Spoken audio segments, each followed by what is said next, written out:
여러분, 우리 즐겨 부르는 찬송 중에서 옛날에 제가 자주 불렀던 찬송 되는데요. 내일 일은 난 몰라요 라는 찬송 기억나십니까? 우리 찬미예수에 그게 그 찬송가가 이렇게 적혀 있어서 거기에 책에 이렇게 있어서 참 많이 불렀던 기억이 나는데요. 가사가 이렇게 되지 않습니까? 내일 일은 난 몰라요. 하루하루 살아요. 불행이나 요행함도 내 뜻대로 못해요. 험한 이 길 가고 가도 끝은 없고 고네요. 주님 예수 팔레미사 내 손잡아 주옵소서. 내일 일은 난 몰라요. 장래일도 몰라요. 아버지여 날 붙드사 평탄한 길 주옵소서. 우리 많이 불렀던 찬송이죠. 여러분 어떻습니까? 이 오늘 제가 방금 가사를 말씀드렸던 이 찬송처럼 우리가 내일 일은 사실 정확히 잘 알 수가 없지 않습니까? 우리가 지금 살피는 이 요셉의 삶을 살펴봐도요. 우리가 그 요셉의 삶을 봐도 우리가 그 사실을 오늘 본문 말씀을 통해서 분명히 알 수가 있죠. 지금 우리가 조금 전에 읽었던 이 12절 말씀 위에부터 우리가 다시 한번 보면 아시는 대로 요셉은 어떻습니까? 아버지 야곱에게 무척 극진히 사랑받는 그런 귀한 아들이었었죠. 자, 그런데 오늘 우리가 읽었던 본문에 나오는 것처럼 요셉은요, 오늘 하루아침에 노예로 팔리게 되는 그런 처량한 신세가 되었죠. 그러나 노예로 팔려갔지만 어떻습니까? 우리가 아시는 대로 요셉은요, 성실한 사람이기 때문에, 워낙 신실하고 성실한 사람이기 때문에 최선을 다하는 삶을 살았었죠. 그리고 그 최선을 다하는 삶을 주인에게도 인정을 받아서 어떻습니까? 그 집의 모든 소유를 감독하는 사람이 되었었습니다.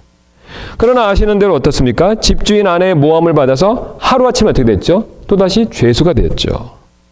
그리고 그렇게 죄수로 지내다가 전혀 예측하지 않았던 어느 날 어떻습니까? 파라오의 꿈을 해석해주고 갑자기 이집트의 총리가 되었죠.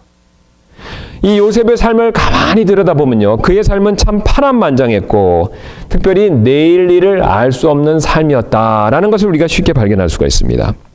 우리는 그의 삶 전체 이야기를요, 이미 알고 이렇게 성경을 읽기 때문에 그런 부분이 쉽게 와닿지 않을 수가 있습니다. 그러나 우리가 요셉의 입장에서 본다면요, 그의 삶은요, 오늘은 어떻습니까? 사랑받는 아들이었지만요, 내일은 갑자기 노예가 되었죠. 또 오늘은 죄수였지만 어떻습니까? 내일은 총리가 되는, 내일 일을 알 수 없는 그런 삶을 살았다는 것입니다. 여기서 우리는 아주 중요한 사실 한 가지를 배울 수 있게 되는데요. 어떤 것이냐면 요셉뿐만 아니라 우리 모두는요, 아무도 내일 일을 잘 알 수 없다라는 그런 귀한 사실을 발견할 수가 있습니다. 사실 우리의 삶은요, 일상적인 일이 큰 변화 없이 이렇게 반복되는 것 같이 보일 때가 참 많이 있습니다. 물론 실제적으로 우리 삶의 대부분의 그 시간들이 큰 변화 없이 이렇게 지날 때가 주로 많이 있긴 하죠. 여러분, 그러나 어떻습니까? 이 내일 일은요, 내일 일이 갑자기 어떻게 바뀔지는 아무도 모르죠. 큰 사건과 사고는요, 사실 아무런 경고 없이 찾아올 때가 많이 있습니다. 어느 날 갑자기 찾아오는 전화 한 통화, 어느 날 갑자기 찾아오는 어떤 한 사람, 또 어느 날 갑자기 찾아오는 어떤 한 가지 사고 때문에요, 사실 내일 일은요, 내가 예측하는 것과 전혀 정반대로 그렇게 일들이 돌아갈 때가 참 많이 있다는 것이죠. 오늘 요셉의 일처럼 갑자기 내일 불행이 닥칠지 아니면 예측 밖의 형통함이 찾아올지 우리는 정확히 알 수 없다는 것이죠. 비록 우리가 내일 일을 예측하고 그에 따른 준비도 열심히 해보지만 사실 어떻습니까? 아무도 알 수가 없습니다. 그래서 야고보서 4장 13절은 이 사실을 다음과 같이 우리에게 이렇게 말씀해주고 계시죠. 자, 이제 너희가 말하기를 오늘이나 내일 우리가 어떤 도시에 가서 한 해 동안 거기 머물며 사고 팔구하여 이득을 얻으리라 하거니와 내일 있을 일을 너희가 알지 못하는도다. 너희 생명이 무엇이냐? 그것은 곧 잠시 나타났다가 그 뒤에 사라져버리는 수증기니라. 여러분 어떻습니까? 지금 사도 야고보의 교훈처럼, 이 가르침처럼요, 우리가 내일 일을 계획하죠. 내일 어떤 도시에 가서 큰 사업을 벌이겠다라고 구체적인 계획도 세우고 어떤 것들을 실천하고 그런 것들을 행하려고 하지만 여러분 어떻습니까? 내일 일은요, 우리 가운데서 아무도 정확히 알 수 있는 사람이 없습니다. 오늘 이렇게 열심히 잘 살다가요, 주님이 오늘 밤에 우리의 생명을 취해가시면 어떻습니까? 우리는 며칠 전에 있었던 이런 수증기, 안개처럼요, 갑자기 사라지는 그런 존재라는 거죠. 성경은 사람을 얘기할 때 특별히 먼지다라고 그렇게 부를 때가 종종 있습니다. 하나님이 우리를 데려가시면요, 사실 우리는 아무것도 아니죠. 하나님의 은혜와 궁율 가운데서 살아가는 존재일 뿐이라는 것이죠. 그런 존재이기에 사실 우리는요, 내일 일을 알 수가 없습니다. 물론 그렇다고 우리가 내일 일을 알 수 없기 때문에 그냥 손 놓고 되는 대로 살아도 된다라는 뜻은 아니지요. 내일 죽을 것이기 때문에 우리가 그렇다면 마음껏 먹고 취하자, 이렇게 살라고 주님이 원하시는 것은 물론 아닙니다. 우리가 비록 내일을 계획하고 준비한다고 하더라도요, 모든 일이 내 뜻대로 되지 않기 때문에 오히려 주님을 신뢰하라라는 의미로 주님께서 우리에게 말씀해 주고 계시죠. 우리가 이 사실을 믿는다면요, 우리는 매일매일 주님을 더 의지하고 신뢰하며 그렇게 살아갈 수 있을 것입니다. 이 주님께서는요, 이 사실을 이스라엘 백성들에게 철저하게 가르쳐 주시기 위해서 광야에서 어떻습니까? 40년 동안 만나를 주셨는데 며칠치만 주셨습니까? 이틀치도 아니고 딱 하루치죠. 물론 안식일을 대비해서 그때는 이틀치를 허락하셨지만요, 보통 다른 날들은요, 꼭 하루치만 허락하셨습니다. 욕심 많은 사람들이요, 게으른 사람들이 더 거둬도 어떻습니까? 벌레가 생기고 냄새가 나서 먹을 수가 없었죠. 주님은 그것을 이스라엘 백성들에게 철저히 40년 동안, 한 세대 동안 그것을 가르치셨죠. 날마다 주님을 의지하고 살아야 된다. 예수님께서도 잘 아시는 대로 마태복음 6장에 주님의 모델 기도에서 어떻습니까? 예수님께서 내일 먹을 빵을 위해서 기도하라라고 가르쳐 주시지도 않고요, 모레 먹을 빵을 위해서도 기도하라라고 가르쳐 주시지 않았습니다. 어느 날을 위한 빵만 기도하라고 말씀하셨습니까? 일용할 빵이죠. 그날 먹을 빵, 그날 먹을 음식만을 위해서 기도하라고 말씀하셨습니다. 바로 매일매일 주님께 의지하는, 주님을 붙드는 그런 삶을 살으라고 말씀해 주신 것이죠. 이처럼 우리는요, 내일 일을 알 수 없기 때문에 매일매일 주님을 더 철저히 의지하며 살아갈 필요가 있습니다. 그런 저와 여러분 되시기를 주님의 이름으로 소원합니다. 자, 그런데 우리가요, 오늘 본문과 관계돼서 이 내일 일을 알 수 없죠. 분명히 정확히 모릅니다. 우리가 어떻게 될지 잘 모른다는 것이죠. 그냥 순탄하게 가는 것 같지만 갑자기 어떤 어려움이 올 수 있다는 것이죠. 또 순탄한 것 같지만 갑자기 어떤 형통함이 올 수 있다는 것이죠. 그래서 내일은 분명히 알 수 없지만요, 한 가지 궁극적으로 우리가 꼭 알 수 있는 것이 한 가지 있죠. 여러분, 이것이 무엇인지 아십니까?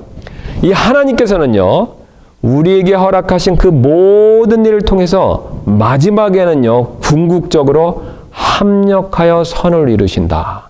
우리가 그 사실만큼은 우리가 지금부터 미리 분명히 확실하게 알 수 있습니다. 우리 인생에 지금 현재 고난과 어려움이 있다 하더라도요, 그것이 결국은 어떻습니까? 합력하여 선을 이루게 하신다라고 주님은 말씀하시고 약속하고 계시죠. 설령 오늘 평안하다고 하더라도요, 내일 환난이나 불행이 닥친다고 해도 여러분 어떻습니까? 결국 우리 인생의 모든 일은요, 궁극적으로는 합력하여 선을 이룰 수밖에 없습니다. 왜냐하면 주님께서 로마서 8장 26절에서 이렇게 약속하고 말씀해 주셨죠.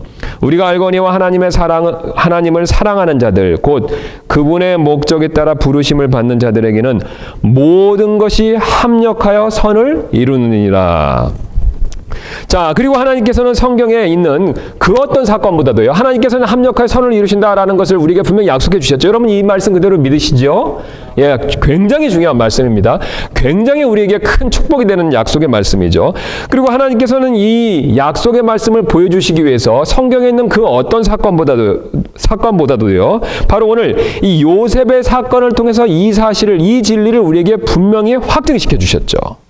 여러분, 요셉의 삶을 우리가 잠깐 다시 한번 정리해 볼 필요가 있습니다. 요셉은 오늘 본문의 37장 18절에 나오는 말씀처럼요, 형들의 손에 죽임을 당할 뻔하죠. 18절 말씀 제가 다시 한번 읽으면요, 그가 그들에게 가까이 가기도 전에 그들이 멀리서 그를 보고는 그를 죽이려고 그를 대적하며 음모를 꾸미며. 여러분 어떻습니까? 이 자기의 형들이요, 자기를 죽이려고 하고 있습니다. 이것을 우리 현대의 의미로 생각해 본다면요, 이게 존속살해 미수에 해당되죠. 여러분, 작은 일이 아닙니다. 큰 범죄지 않습니까? 이 반인륜적인 그런 범죄가 되죠. 사실 요셉은요, 상당히 지금 악한 일을 당하고 있는 것이죠. 요셉의 입장에서 돌아가 봤었을 때 요셉이 얼마나 그 충격이 컸겠습니까? 다른 사람도 아니고 자기 아버지의 심부름을 받아서 형들을 만나러 갔는데 그 형들이 어떻게 하고 있습니까? 돌연히 갑자기 자기를 죽이려고 한다는 것이죠. 그래서 나중에 형들이요, 요셉이 받은 고통을 창세기 42장 21절에서 이렇게 묘사하고 있습니다. 잠깐 가서 우리 확인해 보는 시간 갖도록 하겠습니다. 요셉의 형들조차도 그가 받은 고통을 기억하고 있다는 것이죠. 요셉이 얼마나 큰 고통을 겪었는지요. 42장 21절입니다. 아시는 대로 나중에 요셉이 총리가 돼서 그것을 감추고 그 형들에게 시험하는 그런 여러 가지 일들을 행했었죠. 그때 그들이 이렇게 고백하고 있습니다. 그들이 서로 이르되 우리가 우리 동생에 관하여 참으로 죄를 지었도다. 그가 우리에게 간청할 때 우리가 그의 혼의 고통을 보고도 들으려 하지 아니하였으므로 이 괴로움이 우리에게 임하는도다 하매. 여러분 어떻습니까? 요셉이 우리에게 간청할 때 우리가 그의 혼의 고통을 봤다는 것이죠. 눈물을 흘리며 그는요, 애통해하며 정말로 형들에게 간청을 했었다는 것이죠. 여러분, 여기서 끝나는 것이 아니지요. 여기서 그치지 않고 보디발의 집에 팔려가서 노예 생활을 했습니다. 또 게다가 보디발의 아내로 인해서 악한 모함을 받고 어떻습니까? 감옥에 갇히게 되죠. 여러분 사실 이 악한 있지도 않은 일에 모함을 받고 억울한 일 당해보신 적 있으시죠? 예, 정말 힘들지 않습니까? 내가 잘못을 저지르도 안 했는데요. 다른 사람이 나를 잘못했다라고 악하게 모함을 하고 그것으로 인해서 벌을 받는다. 여러분 사실 얼마나 힘들겠습니까? 굉장히 참을 수 없는 일이죠.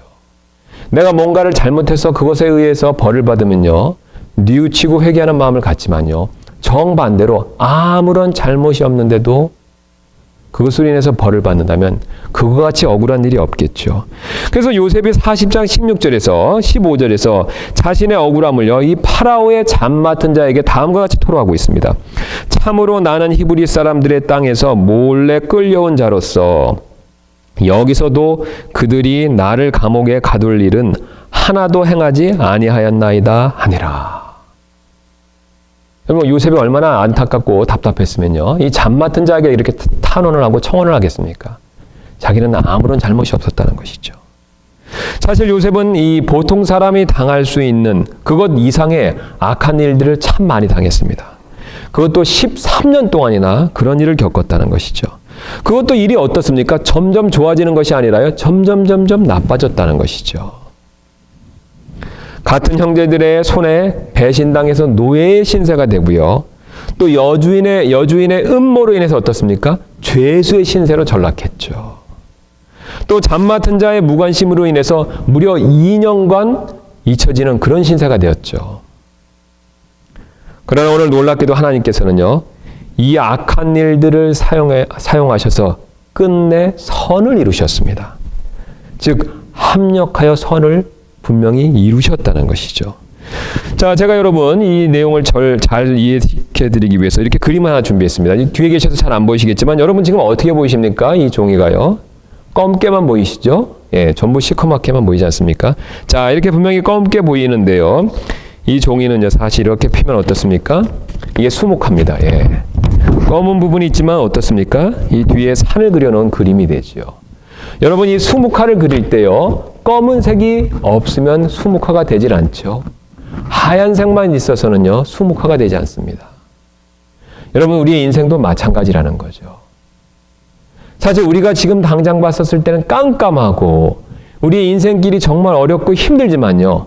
그런 부분에 우리가 있다 하더라도요. 하나님께서 결국 어떻습니까? 궁극적으로는요. 그런 우리의 인생의 깜깜한 부분마저도 사용하셔서요. 결국은 이런 한 폭의 아름다운 그림처럼 합력하여 선을 이루어 주신다는 것이죠. 주님께서 오늘 그것을 알려주기를 원하십니다. 비근한 예로요, 비슷한 예로요. 우리 퍼즐 한번 맞춰보신 적 있으시죠? 퍼즐엔 다양한 색깔들이 있습니다. 그 다양한 색깔들의 퍼즐을요, 맞출 때는 이게 왜 필요할까? 이건 필요 없는 것 같은데 라고 생각하지만요. 그것을 다 맞춰놓고 보면 어떻습니까? 결국은 한 조각이라고 하더라도요. 반드시 꼭 필요한 부분이었구나 라는 생각을 갖는다는 것이죠. 여러분 우리 주님께서는요. 이렇게 일하십니다. 우리 인생의 기쁜 날, 즐거운 날, 행복한 날만 있기를 우리가 바라지만요. 사실 하나님께서는 우리에게 어떤 섭리 가운데서 합력하여 선을 이루시기 위해서요. 우리 삶의 어려움을 종종 허락하실 때도 있다는 것이죠. 그 어려움을 허락하시지만 그 어려움을 반드시 끝내 오늘 요셉의 이야기처럼 오늘 요셉의 사건처럼 궁극적으로는 합력하여 선을 이루어 주신다는 것이죠. 그래서 우리가 잘 아시는 대로 요셉은 어떻게 됐습니까? 30세가 되었었을 때 이집트의 최고 실권자가 됐죠. 왕 다음에 어떻습니까? 제2인자 총리가 되었죠. 지금으로 치면 어떻겠습니까? 이 캐나다예요. 지금 근로자로 왔다가요. 억울하게 감옥에 갇혀서 전과자가 되었다가 풀려나서 갑자기 하루아침에 캐나다 총리가 되는 그런 격이 되겠죠. 그래서 캐나다 총리가 돼서 무려 80년간 총리가 되는 그런 역사와 비슷하다라고 설명을 드릴 수가 있겠습니까? 설명을 드릴 수 있겠습니다. 이 요셉이 30세 총리가 돼서 110세 죽을 때까지 총리를 하지 않았었습니까? 예. 그래서 요셉은 이 사실을 분명히 깨닫고 우리 50장 20절에서 이렇게 고백하고 있습니다. 우리 너무나도 중요한 말씀이기 때문에 잠깐 확인해 보도록 하겠습니다. 창세기 50장 20절 되겠습니다. 제가 받들어 읽도록 하겠습니다. 50장 20절 되겠습니다. 오직 당신들로 말하건대 당신들은 내게 악을 행하려고 생각하였으나 오히려 하나님은 그 일을 선이 되도록 계획하시고 이루셔서 이날과 같이 많은 사람을 살려두게 하셨나니. 여러분 어떻습니까? 형들이 악을 행했지만요. 누가요? 자기입니까? 아니죠. 하나님께서 선을 이루도록 계획해 놓으셨고 그것을 이루셨다는 것이죠. 여러분 사실 이 요셉의 이야기는요. 우리에게 큰 위로가 됩니다. 여러분 왜 그렇습니까? 우리 역시 요셉처럼 이런 일을 겪을 때가 종종 있지 않습니까? 살아가다 보면요. 가정에서 힘든 일을 겪을 수가 있습니다. 사실 요셉의 문제는요. 가정에서부터 출발했습니다. 가정 문제였다는 것이죠. 우리도 요셉처럼 가정에서부터 어려운 일들을 겪을 때가 있죠. 또한 직장에서 생각 밖의 힘든 일을 겪을 때도 있습니다. 그리고 우리의 인생이 그 외의 문제로 인해서 점점 더 복잡해지고 나쁜 일로 꼬일 때가 있죠. 그러나 여러분 우리에게 희망이 있습니다. 우리에게 여러분 소망이 있습니다. 그 어떤 어려움에도 불구하고요. 우리 주님께서는요. 우리 하나님께서는요. 결국 궁극적으로 그 모든 일을 사용하셔서 합력하여 선을 지금도 이루고 계시다는 것이죠. 여러분 우리가 요셉에게 역사하신 그 하나님이 결국 우리가 믿는 동일한 하나님이지 않습니까? 우리 신실하신 하나님, 변함없는 하나님이시기 때문에요. 이 요셉에게 모든 일을 합력하여 선을 이루셨던 것처럼 사실 주님께서는 우리의 모든 일 가운데서도 분명히 합력하여 선을 이루고 계시다는 것이죠. 우리는 이 사실을 의심해서는 안 된다는 것입니다. 그래서 시편 102편 27절에서는 이렇게 말씀하시지 않습니까? 주께서는 동일하시고 주의 횟수는 끝이 없으리이다. 여러분 주님께서는요 불변하신 분이십니다. 동일하신 분이시라는 것이죠. 요셉에 대해서 관심을 갖고 합력하여 선을 이루신 그분이 사실은요 우리 삶에서도 동일하게 지금 합력하여 선을 이루고 계시다는 것이죠. 그러므로 우리는요 어려움을 당한다 하더라도요 이 동일하게 합력하여 선을 이루시는 하나님을 믿고 요셉처럼 믿음으로 인내할 필요가 반드시 있습니다. 여러분 요셉의 훌륭한 점이 무엇입니까? 여러분 요셉은 그걸 믿었다는 것이죠. 그것을 믿고 믿음으로 인내했습니다. 불평과 원망과 좌절 가운데 하나님을 부인하는 그런 신앙생활을 하지 않았다는 것이죠.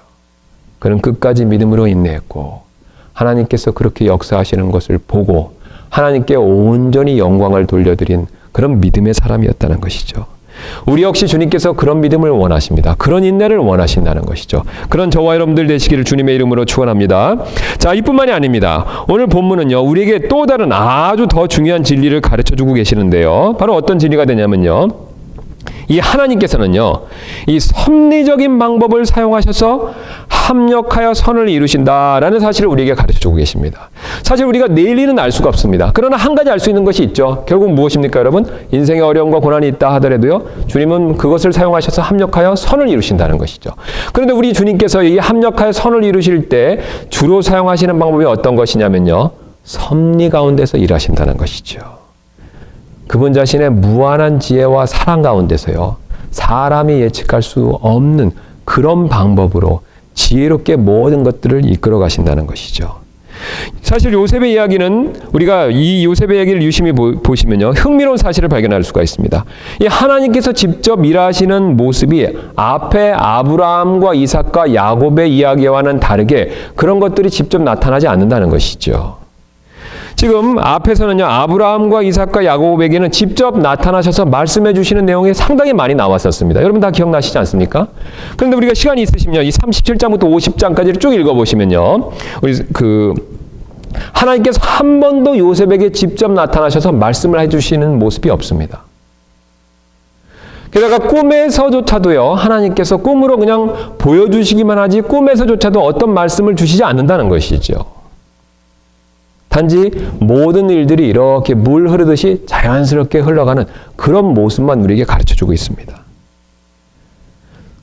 사실 모세가 요셉의 이야기를 이렇게 기록한 것은요, 이 성령님의 영감을 받아서 하나님께서 섭리적으로 일하신다라는 사실을 강조하기 위해서 그렇게 기록했다는 것이죠. 사실 우리 주님께서는요, 우리가 생각하는 것보다도 훨씬 더 이 중요한 일일수록 더 섭리적으로 일하신다라는 사실을 우리에게 가르쳐 주실 때가 참 많이 있습니다. 우리가 대표적으로 이 십자가 사건을 그 예로 들 수가 있는데요. 우리 요한복음 11장 47절부터 53절까지 말씀 잠깐 가서 확인해 보도록 하겠습니다. 요한복음 11장입니다.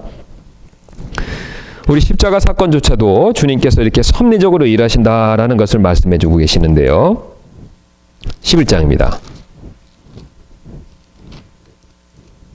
우리가 잘 아시는 대로 이 나사로를 예수님께서 살려주시고 나서 이 다음과 같은 사건들이 일어나죠. 이 바리새인들과 이 제사장들이, 유대인들이 이제 그 예수님을 죽이기로 작정을 하죠. 자, 그래서 47절부터 제가 읽도록 하겠습니다. 그래서 앞에 사건은 어떤 것이냐면, 이제 나사로를 살려주고 많은 사람들이 예수님을 따르는 그런 내용들이 나오죠. 47절입니다. 이에 수제사장들과 바리새인들이 공회를 모으고 이르되 이 사람이 많은 기적을 행하니 우리가 어떻게 하리요?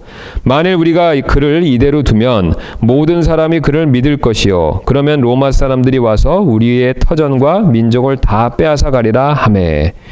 그들 중에 한 사람으로서 그 해의 대제사장인 가야바라 하는 자가 그들에게 이르되 너희가 결코 아무것도 알지 못하며 또 한 사람이 백성을 위해 죽어서 온 민족이 멸망하지 않게 되는 것이 우리에게 유익한 줄을 깊이 생각하지 아니하는도다 하더라. 여러분 어떻습니까? 지금 이 가야바는요, 악한 마음을 가지고 예수님을 죽여야 된다라고 얘기하고 있지 않습니까?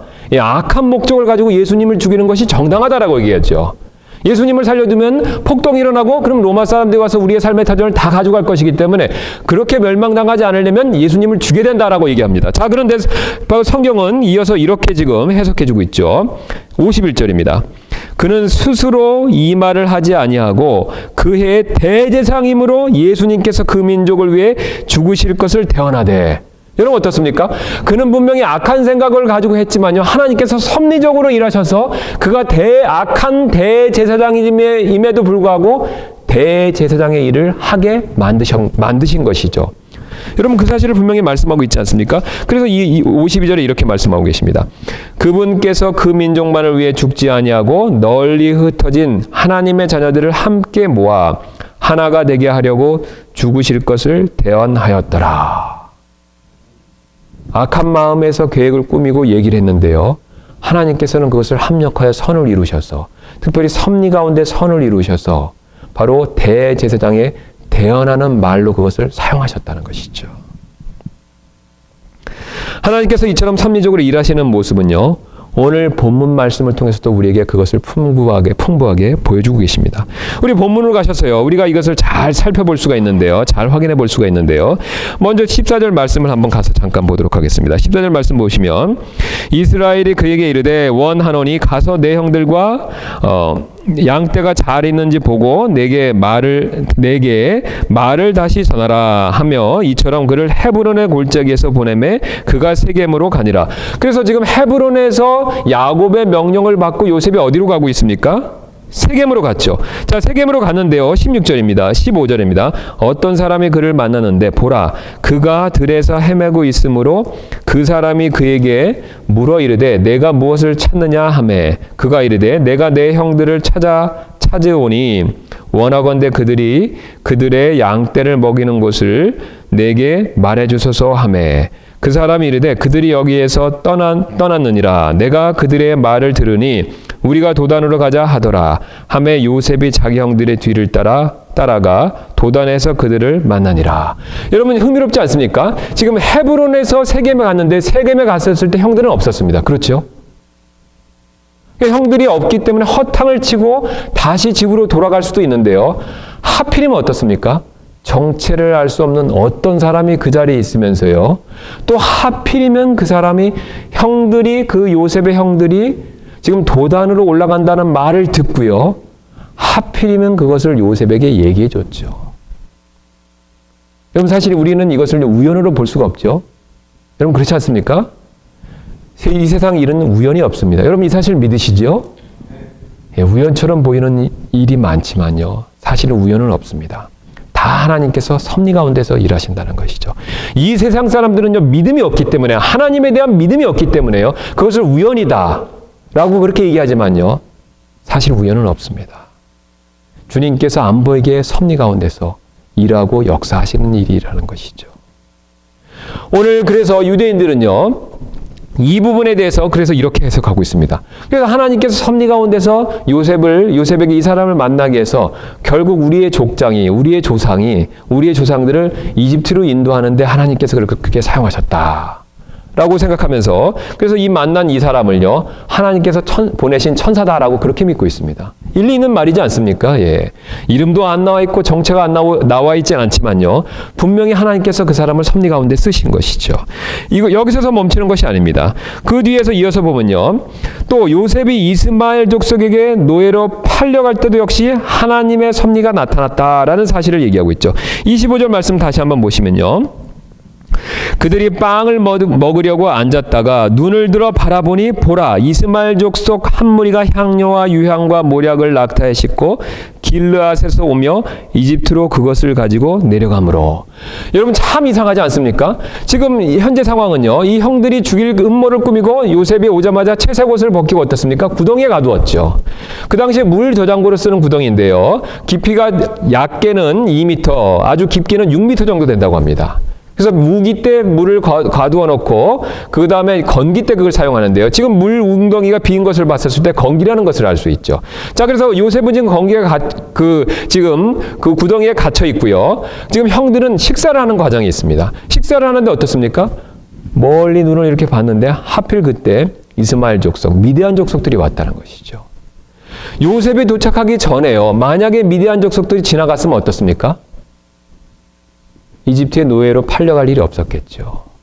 그렇다면요, 르우벤의 계획대로 르우벤이 그를 다시 끌어올려서 아버지 손에 데리고 갔었을 것입니다. 왜냐하면 르우벤은 구출할 계획을 이미 갖고 있었죠. 22절 말씀 보겠습니다. 르우벤이 또 그들에게 이르되 피를 흐르지 말라. 그를 광야에 있는 이 구덩이에 던지고 그에게 손을 대지 말라 하니 이것은 그가 그를 그들의 손에서 빼내어 다시 자기 아버지에게 건네주려 함이더라. 지금 이 구덩이에 죽이려고 하는 것을 말렸던 사람도 누굽니까? 르우벤이죠. 그 다음에 그것을 웅덩이에 던지자고 얘기한 사람도요, 르우벤이었다는 것이죠. 근데 르우벤은 어떤 목적으로 그를 웅덩이에 던졌습니까? 형들의 분기가 가라앉으면요, 사실 살짝 빼내서 자기 아버지 손에 그 요셉을 데려다 줄 목적으로 그런 생각을 했었다는 것이죠. 그런데 여러분 어떻습니까? 하필이면 르우벤이 자리에 없었고, 하필이면 그들이 쳐다보았었을 때 미디안 족속, 이스마엘 족속이 왔다는 것이죠. 사람이 보기에는 우연 같지만 절대로 우연이 아닙니다. 하나님께서 섭리 가운데서 허락하셨다는 것이죠. 더 뚜렷한 증거가 있습니다. 바로 형들의 말을 통해서도 하나님의 섭리가 분명히 드러나고 있죠. 20절 말씀 보겠습니다. 자, 요셉이 이렇게 가까이 오자 그들이 이렇게 얘기하고 있죠. 그런즉 이제 오라, 우리가 그를 죽여 어떤 구덩이에 던지고 말하기를 어떤 악한 짐승이 그를 잡아먹었다 하자. 그의 꿈들이 어떻게 되는지 우리가 보리라 하매. 지금 형들이 요셉을 최소한 죽이려고 한 목적은 무엇입니까? 요셉의 꿈이 이루어지지 않도록 막기 위해서라는 것이죠. 요셉의 꿈의 내용이 어떤 것입니까, 여러분? 자기들이 요셉을 섬기는 것이죠.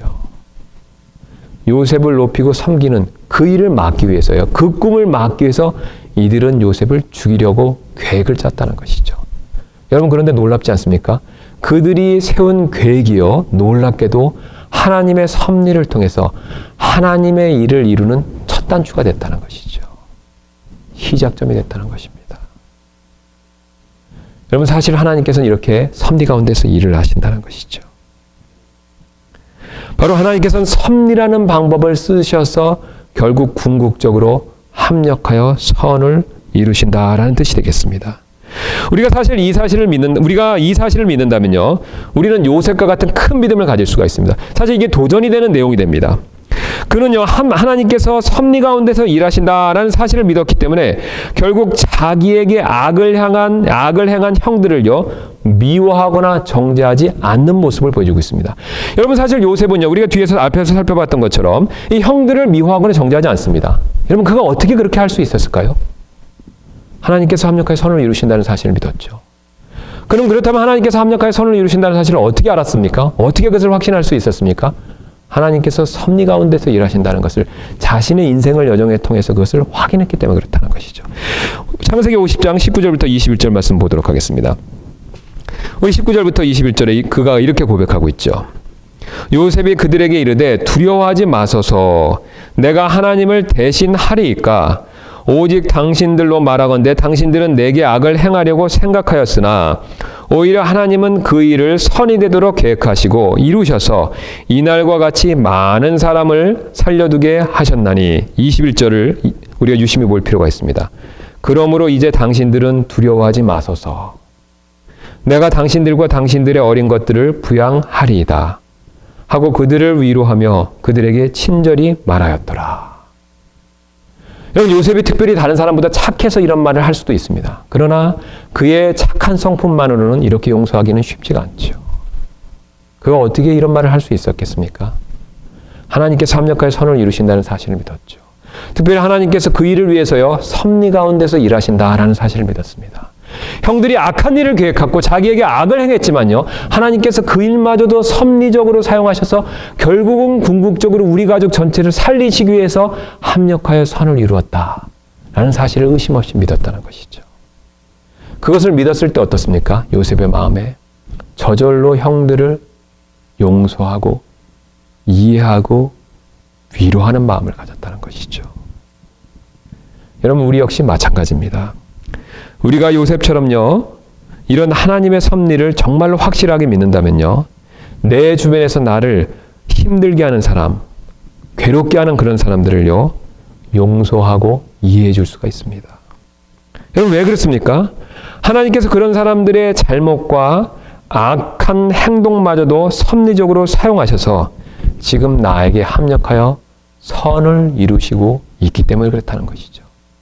우리가 그 사실을 믿으면요, 이해해 줄 수 있습니다. 물론 미운 마음이 있죠. 물론 그것에 대해서 화가 나는 마음이 있습니다. 그러나 하나님이 그것마저도 하나님께서 섭리적으로 사용하신다라는 것을 믿는다면 우리는 용서하는 마음을 가질 수 있다는 것이죠. 그래서 비록 내 배우자가 나를 힘들게 한다고 하더라도요, 지금 하나님께서는 그런 문제를 사용하시는 것이죠. 여러분, 그렇지 않습니까? 내 배우자가 어떤 일로 해서 나를 힘들게 합니다. 나쁜 습관으로 인해서 나에게 모지게 대할 때가 있다는 것이죠. 여러분, 그렇지만요, 하나님께서는 그런 일마저도 섭리적으로 지금 사용하신다는 것이죠. 그리고 결국은요, 합력하여 나에게 선을 이루어 주신다는 것이죠. 여러분, 그 사실을 믿는다면요, 우리는 사실 상대적으로 그런 일을 행하는 나의 배우자에 대해서 미운 마음과 싫어하는 마음을 덜 가질 수 있다는 것이죠. 여러분, 직장에서도 마찬가지입니다.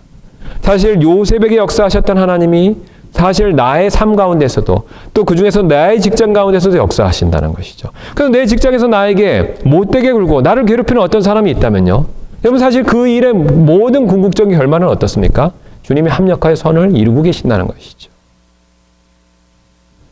그리고 하나님은 내 주변에서, 특별히 내 직장에서 나를 괴롭히는, 나를 어렵게 하는 그 사람의 그 일마저도 섭리적으로 지금 사용하고 계시다는 것이죠.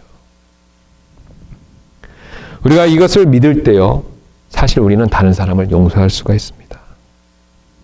물론 하나님께서는 이 모든 섭리적으로 일하시는 과정을 우리에게 자세히 가르쳐 주시지 않습니다. 만약에 하나님이 그걸 자세히 가르쳐 주셨다면요, 사실 우리는 용서하기 쉬웠겠죠. 요셉에게 처음부터 꿈에서 네가 이렇게 이런 과정을 거쳐서 내가 결국 합력하여 선을 이룰 것이기 때문에 그것을 자세히 듣고 그대로 해라 라고 하면요, 요셉이 참 쉬웠겠죠. 그러나 하나님께서는 그런 내용을 구체적으로 가르쳐 주시지 않습니다.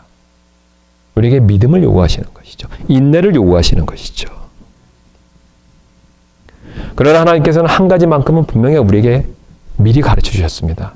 결국은 하나님은 섭리적으로 일하시고 그 섭리적으로 일하신 것을 통해서 합력하여 선을 이루신다는 것이죠.